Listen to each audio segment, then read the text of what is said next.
Madame Dornano. Merci, Monsieur le Président. Je remercie également Monsieur le rapporteur pour sa présentation. Je souscris bien volontiers à votre projet d'avis. Les lanceurs d'alerte ont plusieurs fois révélé des scandales sanitaires et environnementaux majeurs. La toxicité du Mediator, du Gardasil ou encore des boues rouges contenant des métaux lourds. Ils se retrouvent souvent seuls contre tous, en particulier contre des puissants intérêts privés, et risquent des représailles tant sur le plan professionnel que personnel.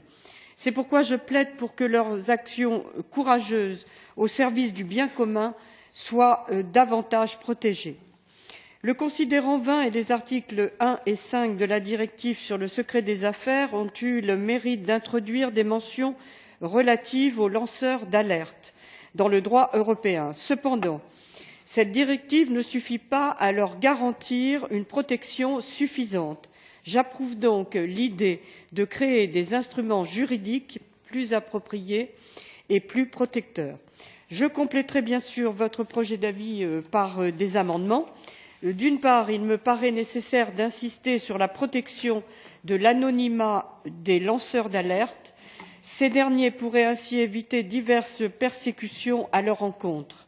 D'autre part, il serait approprié d'assurer, dans la mesure du possible, la confidentialité du traitement des alertes. Cela pourrait, par exemple, passer par une définition des devoirs des destinataires d'alerte. Par ailleurs, une attention particulière doit être portée à la protection des lanceurs d'alerte provenant des agences de l'Union européenne. Ceux-ci ont, par exemple, dénoncé à plusieurs reprises des conflits d'intérêts touchant des scientifiques de l'EFSA. Enfin, il me paraît quand même indispensable d'exclure du périmètre de la directive certaines informations confidentielles liées à la préservation des intérêts vitaux des États membres. En effet, les citoyens ne doivent pas être incités à divulguer ce type d'informations, car cela ne correspondrait pas à l'intérêt général.